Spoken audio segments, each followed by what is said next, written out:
Our Oprah and Friends channel, XM 156. Go get your XM radio.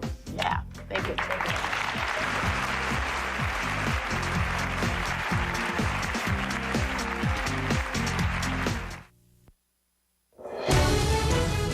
Tree trimmers are cleaning up all over the valley. See how busy they are after Saturday's windstorm. And more accusations are emerging against Idaho Senator Larry Craig. Hear about the new allegations 2 months after our exclusive interview with a former male escort.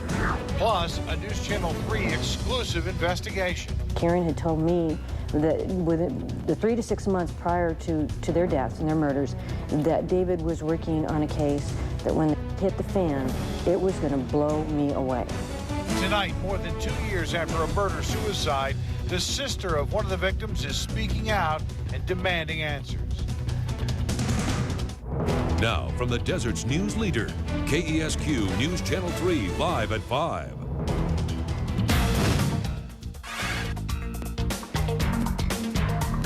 Hello, I'm John White. And I'm Tamara DeMonte. Elizabeth Beaubien has the night off. An FBI investigation into the Riverside County District Attorney's Office continues. And now the family of one of the victims in a 2005 murder-suicide is speaking out. They say the DA's office lied to them about the causes behind the tragedy that claimed 6 lives. Tonight, News Channel 3's Nathan Baca is here with this exclusive interview. Nathan, what have you learned? John, District Attorney Investigator David McGowan shot his 3 children, his wife, and his mother before shooting himself.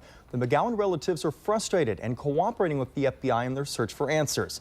They've just received parts of the Sheriff's Department crime scene report to explain how it all happened. They believe the District Attorney's Office has lied about what they know into the question that's haunted this family for more than 2 years. Why did this tragedy happen? A row of gravestones marks where the McGowan family is laid to rest. The question remains, what caused DA investigator David McGowan to shoot them before shooting himself? Karen McGowan and children Paige, Chase, and Rain lived in the Garner Valley house with their grandmother Angie. David McGowan was seen by friends as an easygoing professional working at the DA's office in Indio.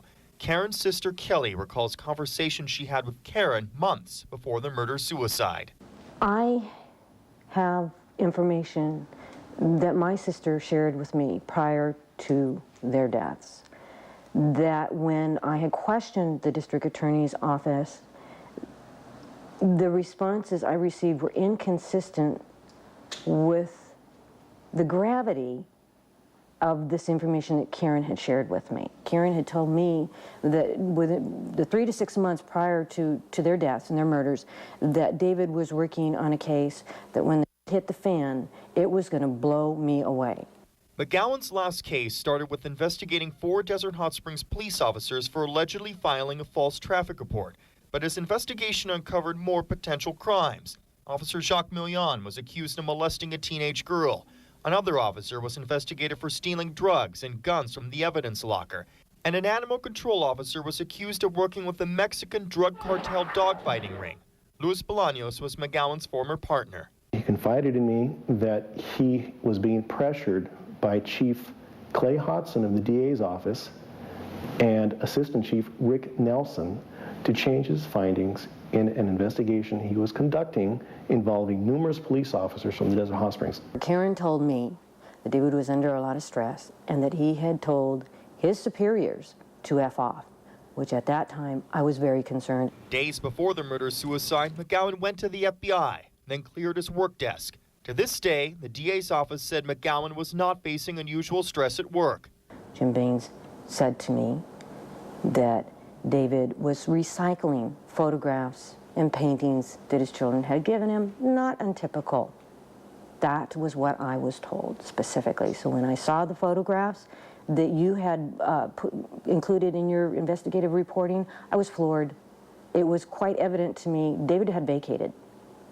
We were misled to believe that he was just simply changing out photographs. The district attorney's office has withheld comment, stating it is fully cooperating with the FBI's investigation.